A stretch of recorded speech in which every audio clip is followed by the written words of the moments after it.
Bienvenidos a esta entrega de charlas científicas multitemáticas. En este caso vamos a revisar la primera parte de la charla titulada Uranio, Dios mutilado, estrellas enfermas, inestabilidad nuclear y el drama de los niños jugando en el estanque. Para comenzar esta presentación, lo vamos a hacer contando una historia. Y esta historia tiene que ver con dioses. En este caso, el dios griego Urano. Urano es el dios formador del cielo, es uno de los dioses principales del cielo.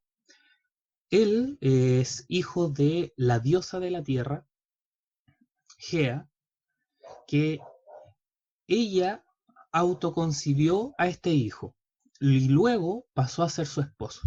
Por lo tanto, Urano y Gea fueron esposos. En ese proceso tuvieron hijos. Los hijos que tuvieron fue la primera generación de los llamados titanes de la mitología griega, y también tuvo hijos que se podrían denominar o son denominados como monstruos, entre ellos, por ejemplo, los cíclopes. Ahora, algo muy curioso de esta mitología es que cuando Gea iba a dar a luz a sus hijos, eh, Urano lo que hacía era impedir el nacimiento de estos hijos. Trataba que no salieran del vientre. La razón principal era que él se sentía como avergonzado de sus hijos. Esto hizo que Gea se molestara muchísimo y por lo tanto ideó un plan para vengarse de Urano.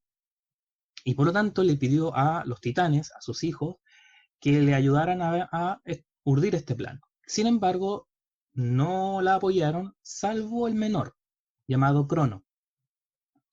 Y lo que se hizo fue confeccionar una hoz de piedra, y cuando ellos estaban en el lecho, Crono se acerca y le corta los testículos a Urano.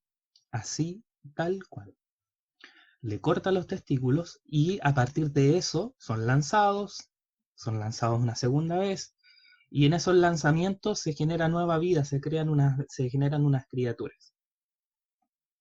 Por lo tanto, estamos hablando de un dios que fue mutilado, que fue castrado. Fueron sacados sus testículos, como la gente elegante le llama las gónadas, ¿cierto? Desde la biología. Y estamos hablando entonces de la historia de un dios que perdió sus testículos. En este punto usted se preguntará, ¿qué tiene que ver esto con una charla científica? Eh, bueno, acá lo que estamos viendo es nuestro barrio en el universo, el llamado sistema solar. El sistema solar consta de nuestra estrella, el Sol, y una serie de planetas que están orbitando.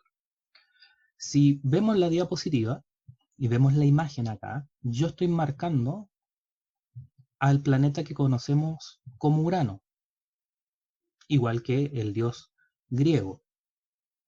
Bueno, resulta que Urano es descubierto en el año 1781. Pero ojo, no es que realmente haya sido descubierto en ese año. Lo que pasa es que Urano fue avistado muchas veces antes a esa fecha. Sin embargo, se pensaba que era una estrella y por lo tanto no tenía mayor relevancia dentro de la astronomía. Hasta que llegó un señor, William Herschel, y lo que hace William Herschel, un británico, astrónomo británico, es construir un telescopio casero. Él construye su telescopio y detecta que este cuerpo celeste estaba marcando unas órbitas que le hacían pensar o le hacían dudar la condición de estrella de este cuerpo celeste. Por lo tanto, él, a través de su estudio, manda sus datos para que fueran verificados, y efectivamente cuando se revisaron los datos se dieron cuenta que no estábamos hablando de una estrella, sino de un planeta. Ahora, ¿qué cosa interesante tiene este descubrimiento? Que es el primer planeta que fue descubierto a través de un telescopio. Y esto es muy raro. ¿Por qué? Porque uno diría, bueno, ¿y los otros planetas no fueron acaso descubiertos a través de un telescopio? No, porque los demás planetas fueron descritos de otra manera, y esta otra manera era a la simple vista. Es decir, los otros planetas en ciertos momentos, en cierto momento y bajo ciertas circunstancias se pueden observar, digámoslo, a simple vista. De hecho, Venus, por ejemplo, era considerado dentro de la cultura mapuche una estrella, el lucero. Bueno, nosotros sabemos en la actualidad que es un planeta. Pero los planetas eh, fueron, digamos, avistados simplemente desde la Tierra, no necesitando necesariamente un instrumento. Obviamente con un instrumento, un telescopio se ven mejor. Por lo tanto, el primer dato interesante es ese, ¿ya? Primer planeta descubierto a través de un telescopio. ¿Quién lo hizo? William Herschel en el año 1781. Y aquí viene toda una problemática porque ahora había que darle un nombre al planeta. Entonces, ¿qué nombre se le iba a dar? Entonces, a William Herschel no se le ocurrió nada mejor que llamarlo como el rey de Gran Bretaña, que en ese momento era el rey Jorge III. Y por lo tanto, le llama a este nuevo planeta Estrella de Jorge.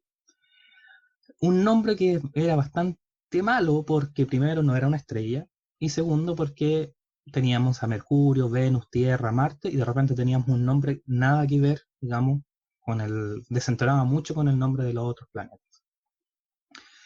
Por lo tanto, bueno, él era el descubridor, estaba en todo su derecho, pero nosotros ahora vamos a tener que ver que en realidad esta historia no termina ahí, sino que ahora se involucran más personas. Entonces, lo que vamos a hacer ahora es contar la historia de un tercer personaje y después vamos a ver cómo se entrelazan entre ellos, ¿ya? Que esto es lo, digamos, lo genial de esto. La persona que ustedes están viendo es un químico. Es, por aquí tengo el nombre, es Martin Henrik Klaproth. Él es un químico alemán que trabajó siempre en el área de la farmacéutica, en distintas ciudades de Alemania, hasta que finalmente tuvo un cargo importante en Berlín. Luego de eso entró a una academia y realizaba clases como profesor de química. De hecho, tenía publicaciones, un diccionario de química.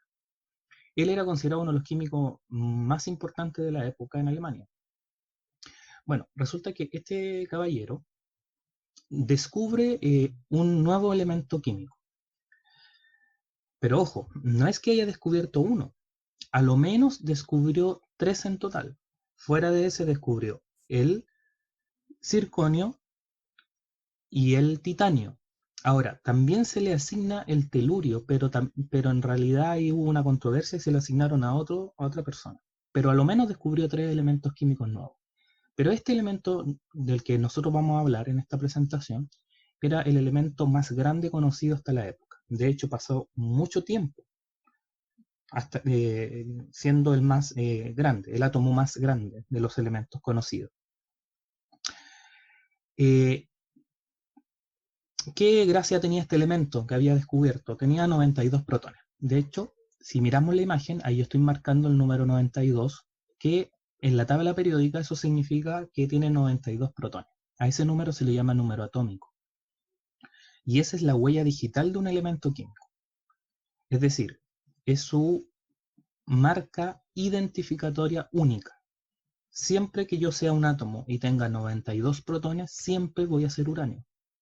No importa si tengo más electrones, menos neutrones, que son las partículas que forman a un átomo.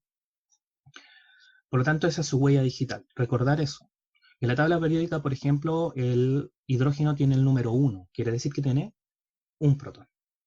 Si yo le regalo otro y lo acepta y tiene 2 protones, ya no es hidrógeno, ahora es helio, que tiene características químicas diferentes. ¿Ya? Y en el núcleo tiene esa cantidad de partículas que yo estoy marcando, 238. O sea, tiene muchas partículas. Ahora, ojo, ese número incluye el 92, o sea, de esas 238 partículas, 92 son protones y el resto son neutrones. A este número se le denomina número másico, ¿ya? En las tablas periódicas incluso aparece como peso atómico o masa atómica. Ahora aparece en escena un nuevo personaje que es Johann Bode. Y este personaje es importante porque es el que nos va a ayudar a entrelazar las historias. Recuerdan que conversamos de que el señor William Herschel descubrió este nuevo planeta y le llama Estrella de Jorge. Entonces empezó toda una polémica porque en realidad el nombre ya no pegaba y por lo tanto hubo una primera, digamos, un primer intento por cambiarle el nombre y una persona dijo, pero ¿por qué no le colocamos, le llamamos como el descubridor? ¿Por qué no le llamamos planeta Herschel o Herschel? Que parecía más sensato. Sin embargo, este caballero que yo estoy mostrando ahora, Johann Bode, que era un astrónomo alemán, hizo una propuesta y dijo, ¿por qué no le colocamos a este nuevo planeta, en vez de estrella de Jorge o Herschel, por qué no le colocamos Urano, siguiendo la mitología griega? Porque Urano es el padre de Saturno, y resulta que Saturno está al lado. ¿Por qué no lo colocamos Urano? Bueno, entonces esta pareciera ser una de las propuestas más sensatas, y aquí viene lo interesante, que Martin Henry Klaproth, él, el químico que descubre este elemento nuevo, y Johann Bode eran amigos, se conocían. De hecho, pertenecían a la Academia de Ciencias. Por lo tanto, él, cuando descubre este nuevo elemento, en 1789, 8 años después de haber sido descubierto el planeta, dice, yo voy a apoyar a mi amigo y su propuesta y por lo tanto lo que voy a hacer es llamarle a este nuevo elemento uranio. Y de pasada, apoyo la idea de mi amigo para que este planeta, la gente acepte que se llame Urano. Por lo tanto, estamos hablando de cómo, de alguna manera indirecta, la química afectó el nombre con el que conocemos hoy día al planeta. Por lo tanto, si no hubiese sido por este químico, no hubiese sido por este astrónomo, probablemente hoy en día el planeta, el séptimo planeta del sistema solar, lo conoceríamos o como estrella de Jorge o Herschel, en honor al descubridor. Pero la historia no acaba acá, porque probablemente ustedes, como a mí me pasó, este químico alemán, Klaproth, quien descubre este elemento nuevo, el uranio, no estaba dentro de mi radio de científicos conocidos, y probablemente a ustedes ni siquiera les sonaba. Pero resulta que si analizamos su prontuario, si analizamos su currículum, ya había descubierto 3 elementos químicos.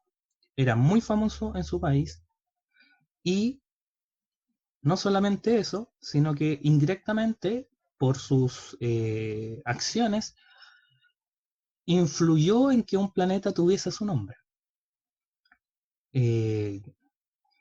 Y buscando información, resulta que no solamente entonces Martin Klaproth tiene su lugar dentro de la historia de la química y dentro de la historia de la astronomía de manera indirecta, sino que también tiene su nombre fuera del planeta. ¿Por qué? Porque resulta que en la Luna está su nombre. Bueno, no es que esté escrito su nombre, sino que la Luna tiene cráteres, que son el producto del impacto de cuerpos que chocan contra este satélite natural. Y lo que ocurre es que los cráteres llevan nombres, se les da como cartografiado, podríamos decir. Y si ustedes se fijan acá, en la parte sur, en el área sur de la Luna, esta es una fotografía del año 2015, se muestra que uno de los cráteres, el que estoy marcando acá, en la parte superior izquierda, bueno, mía, ahí, ese cráter que está ahí lleva el nombre en honor a este científico, el cráter Klaproth. Por lo tanto, este caballero, ¿qué más importante podría ser de que nosotros pudiéramos tener nuestro nombre en la naturaleza o en una calle o en un cráter de la luna, un meteorito? De hecho, nosotros tenemos una persona, digamos, un científico chileno que tiene, que hay un asteroide que lleva su nombre, o su apellido, ¿ya? Así que se la dejo ahí para que la puedan buscar. Ahora, si ustedes observan bien la imagen, No al lado, pero muy cerca, acá, en esa parte, está el cráter de Newton. Por lo tanto, estamos hablando ya de otra cosa. Por lo tanto, de ahora en adelante, Martin Heinrich Klaproth tiene que estar dentro de su agenda de científico destacado y connotado. El uranio. Pasemos ahora a ver el uranio. Ya vimos cómo se entrelazó este tema del dios, de la química y la astronomía, pero pasemos a revisar un poquito más de este elemento interesante. ¿Por qué es tan interesante este elemento? Por lo menos en esta primera parte.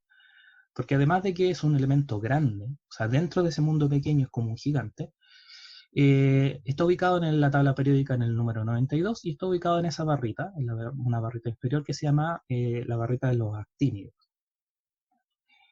Este elemento posee sabores o tipos, podríamos decirlo de manera sencilla. Es decir, que en la naturaleza yo puedo encontrar variedades. Por ejemplo, existe el llamado uranio 238, que es el que estoy marcando acá, que como dijimos anteriormente, significa que en su núcleo hay 238 partículas.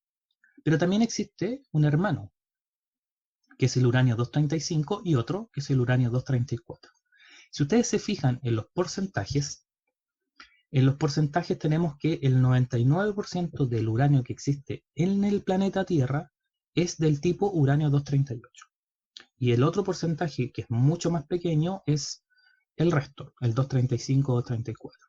Por lo tanto, yo tengo 3 sabores distintos de uranio, son todos uranio, pero el principal es el uranio 238.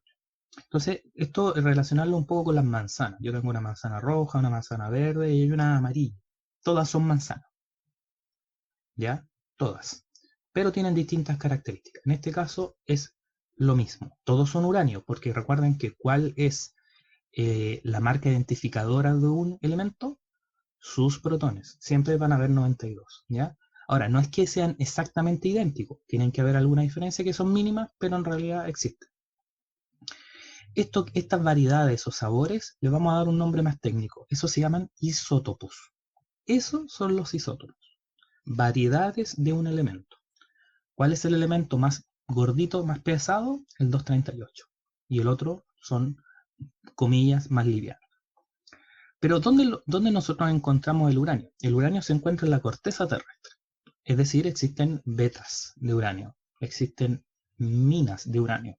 Lo que pasa es que para nosotros es como raro eso. Nosotros no tenemos como mucha... De hecho, probablemente ni siquiera conocemos dónde se encuentra una mina de uranio. Conocemos las minas de cobre, de plata, de oro, etc. Bueno, el uranio se presenta en la naturaleza formando minerales, como compuestos químicos.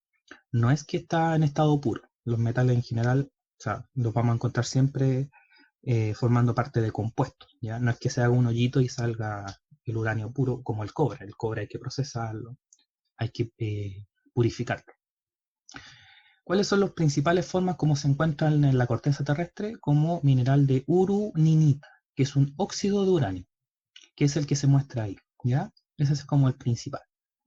Y al lado está la plecvenda, que es también la misma fórmula, pero la diferencia entre esta y la de allá, además del nombre, es que esta contiene impurezas de otros minerales. O sea, podríamos decir que esta es una versión más limpia, más pura de óxido de uranio, y esto es una versión un poco más mezclada. Ahora, ojo, la plecvenda es muy importante. De hecho, está muy relacionada con Marie Curie y la radiación. Así que ahí vamos a dejar ese dato dando vuelta. ¿Quiénes son los principales, digamos, productores de uranio? ¿Dónde se encuentran estas minas o dónde hay más uranio, digamos, en la corteza terrestre? El principal productor del mundo es Kazajistán, este es un informe del año 97, que se lleva el 39% de la producción mundial. No es que ahí lo creen, de ahí lo sacan. Luego el 22% Canadá, Australia con un 10%, y de ahí en adelante ya se reparten en porcentajes menores Namibia, Níger, Rusia, Uzbekistán, China, Estados Unidos y Ucrania. Pero ojo, también existe vetas menores en Brasil, Colombia, Perú, e incluso también se ha detectado en Argentina, porque haciendo la investigación encontré un archivo de los años, que habla que en los años 50 comenzó la exploración de uranio en Argentina y hay un mapa donde se muestran los distintos lugares, ¿ya? Y por lo tanto estamos hablando de que este mineral también puede ser encontrado en diversos lugares más cercanos a nosotros, porque aquí el más cercano que se ve en la imagen sería Estados Unidos. Ahora, químicamente, ¿qué tiene de especial el uranio y por qué es tan importante en la historia de la humanidad? Porque no es como cualquier otro elemento de la tabla periódica o de la naturaleza. Y es que el uranio es inestable. Resulta que dentro de la tabla periódica, dentro de todos los elementos que conocemos en la naturaleza, existe un grupo de elementos químicos que se les denomina así, que son inestables.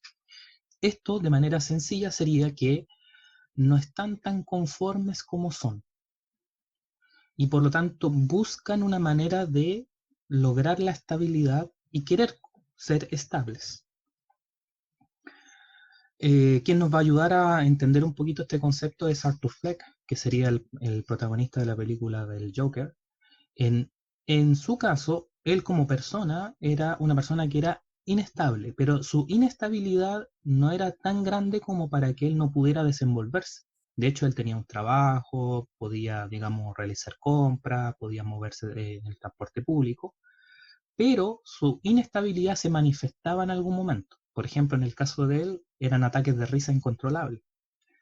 Resulta que el uranio es muy parecido. El uranio, cuando está en la naturaleza, que nadie lo moleste, los átomos de uranio son inestables y en algún momento eso se evidencia.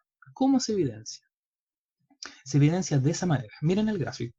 En el gráfico se muestra el uranio en la parte de arriba, ahí lo estoy marcando. Este uranio que yo estoy mostrando es el uranio 235. Ahora, voy a hacer una aclaración. ¿Por qué voy a hablar de él y no del 238, que es el más abundante?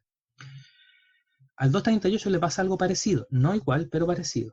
Pero voy a colocar el ejemplo del uranio 235 porque es el uranio más inestable de la familia.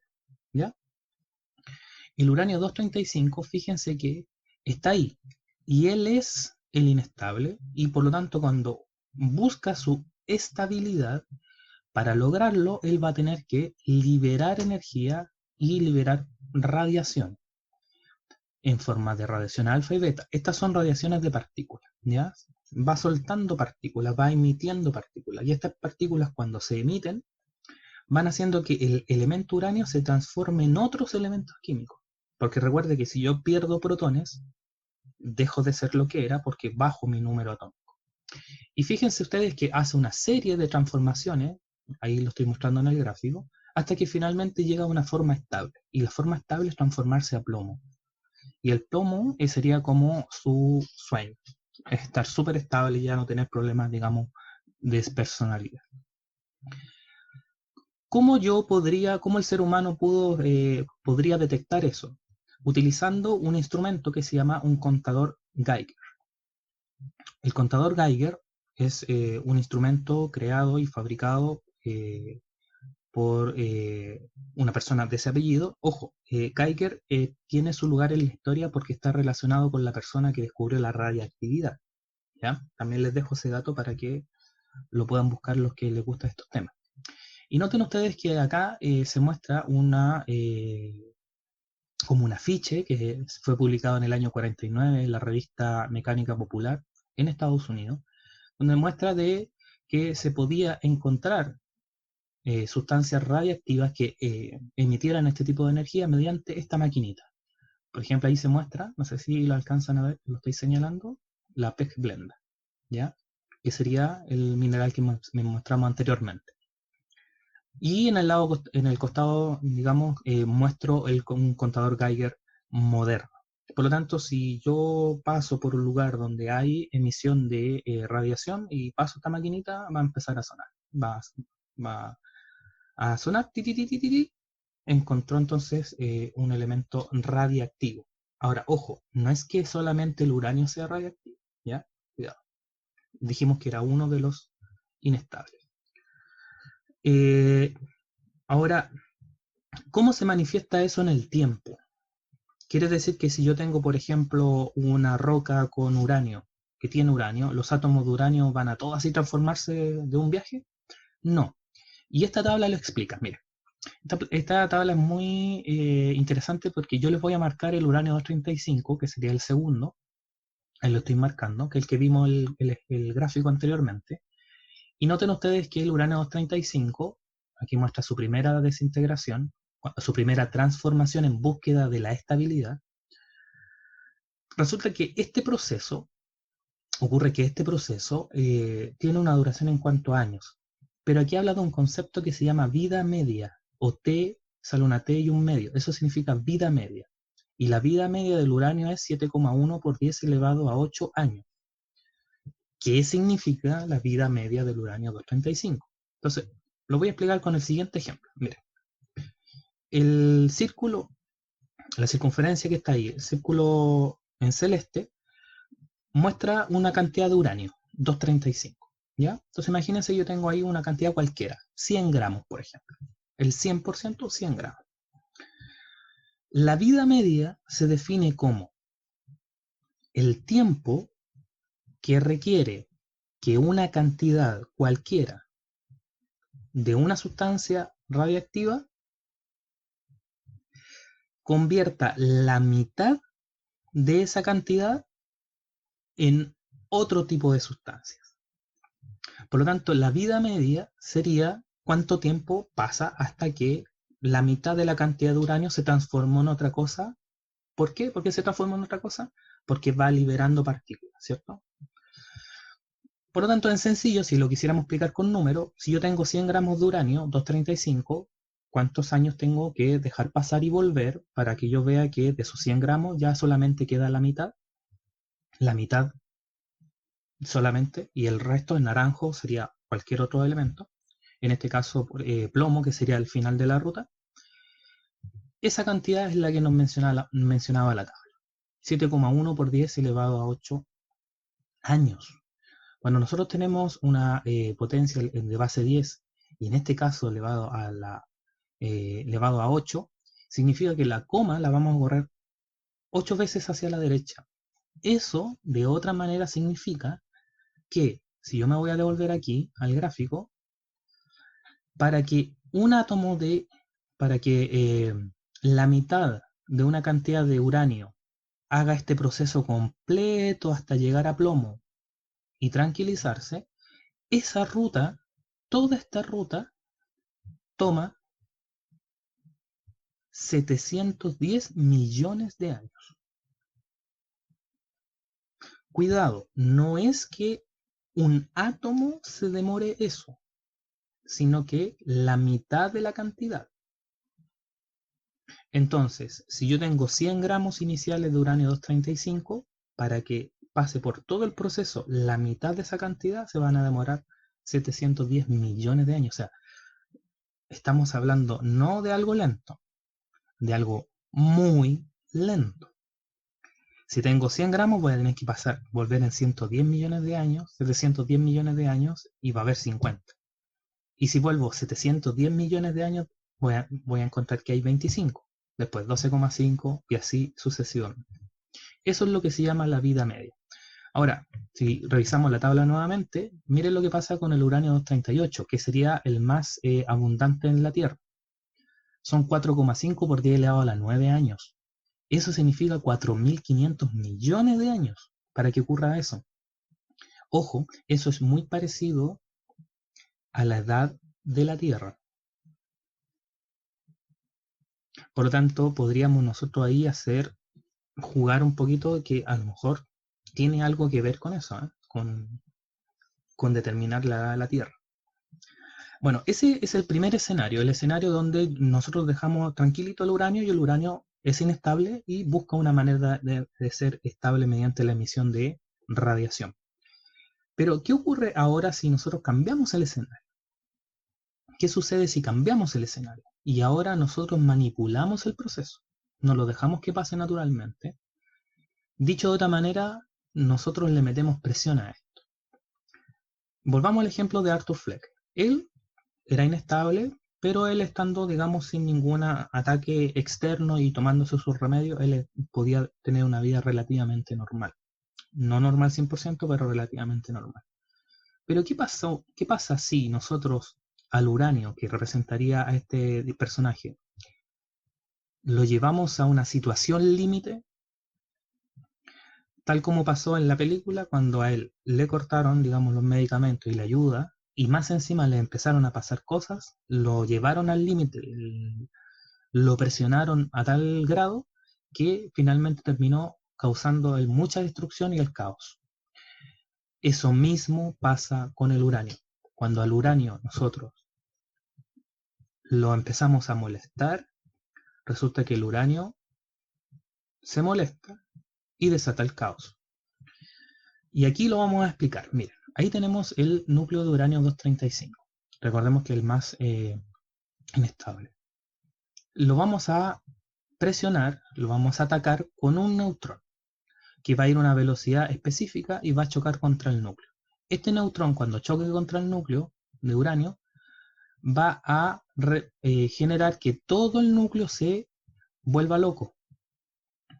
Se vuelva loco. Y por lo tanto, como alcanzó un grado de inestabilidad ya límite tremendo, lo que va a hacer es romperse y se divide. Eso nosotros en química le llamamos fisión. Bueno, en física específicamente, fisión nuclear, la división del núcleo. Y cuando se rompe, fíjense ustedes lo que ocurre, se libera gran cantidad de energía en forma de luz, de calor y de radiación. Y no solamente radiación como los rayos gamma, sino que también emite partículas. En este caso, entre 2 y 3 neutrones que salen volando de esta ruptura, y al salir volando van a chocar a su vez con otros núcleos de uranio. Y eso va a generar lo que nosotros conocemos como una reacción en cadena. Por lo tanto, un neutrón golpea un átomo, a un núcleo de uranio, lo rompen dos, salen tres partículas o dos y van golpeando a nuevos núcleos y todo esto genera una liberación de energía colosal. Y cuando hablamos de que es mucha, es extraordinariamente alta. Por lo tanto, si esto no se controla, puede generar mucha destrucción. Nosotros ya podemos en nuestra mente hacer una relación con fenómenos o hechos que han ocurrido en la historia. Bueno, el ser humano domó este proceso físico. Y en la actualidad lo utiliza principalmente para la generación de algo útil. En la imagen yo muestro la central de Springfield, donde se muestra un reactor nuclear, las torres de enfriamiento, que son esas, y a veces no es el reactor, es por ahí donde sale el vapor que en el fondo va a bajar la temperatura de todo lo que está pasando dentro. Y lo que se hace es generar la reacción en cadena, molestar al uranio, el uranio se rompe, pero lo controlan, es decir, no hacen que esta reacción se desate desordenadamente y sin control, sino que ellos van colocando ciertos dispositivos para ir frenando esto, ¿ya? Que son unas barras de cambio, de boro, ¿ya? Pero eso ya sería, digamos, temas para otra conversación. Y lo que se hace en forma sencilla es tomar toda esa energía calórica, traspasar el agua se calienta, se vaporiza, con gran fuerza se mueve y eso mueve turbinas que generan finalmente electricidad. Y esa electricidad entonces es la que alimenta a muchas ciudades del mundo y a muchos países en general. Nosotros no tenemos centrales nucleares para producción de electricidad. Nosotros usamos el agua. Por lo tanto, tenemos centrales hidroeléctricas o que utilizan combustible fósil para producir esa energía. Pero hay muchos países que entonces tienen esa manera de realizarlo. Por lo tanto, este comportamiento del uranio sirve, es bueno, porque genera electricidad, porque también se utiliza para la medicina y tiene usos insospechados. Y aquí viene un uso que no lo van a ver venir. O sea, cuando lo vean no va a ser algo como impensado. Este caballero que yo estoy mostrando en la imagen es un cantante muy famoso que es Rafael de España, un gran cantante. Y él tiene una relación con el uranio. ¿Por qué? Porque en los años 80 él fue muy exitoso y hubo una venta muy grande de un disco que él lanzó, creo que en el año 82 específicamente, y su casa discográfica, que lo tenía como artista muy importante, decidió galardonarlo, hacerle un reconocimiento con un disco. Y cuando los artistas y las bandas vendían muchos discos, se les daba un disco de oro, de platino, de oro, o sea, de diamante, etc. Pero en el caso de él, su casa discográfica llamada Ispa Box fue más lejos aún y le otorgó un disco de uranio. Así, tal cual lo escucha, un disco de uranio. Y este disco puede ser visitado por cualquier persona que vaya a España, a una localidad que se llama Linares, curioso, y está en un museo que es el Museo de Rafael. En la inscripción sale que es de uranio y sale el isótopo. Así que los invito a que lo puedan investigar cuál es el isótopo, cuál de los sabores, digamos, de uranio es el cual está hecho. Y cuenta la leyenda que existen otros artistas que también recibieron un galardón similar, pero de los cuales no existe evidencia. O sea, no hay una foto, no hay un museo. Está como dentro de la leyenda urbana, que sería Michael Jackson, AC/DC, Queen. Y creo que hay uno más por ahí que se me escapa. Pero Rafael es el único artista, en este caso cantante, del mundo que ostenta un disco de uranio. Curioso, curioso eso. ¿Qué cosa nos queda todavía por ver? ¿Qué relación tiene el uranio con las estrellas? ¿De dónde hemos visto alguna vez el nacimiento de uranio? ¿Eso se habrá visto? ¿Qué relación tiene con los niños, como decía el título de esta charla científica? Bueno, los dejo cordialmente invitados para la segunda parte de esta presentación de esta charla y espero que les haya gustado, que si tienen algún comentario lo hagan acá en el canal de YouTube, el proyecto Driscoll, que le den me gusta, que lo puedan compartir y nos vemos en una segunda entrega, así que les agradezco a todos ustedes por habernos escuchado y espero que hayan podido, digamos, aprender algo nuevo. Así que muchas gracias.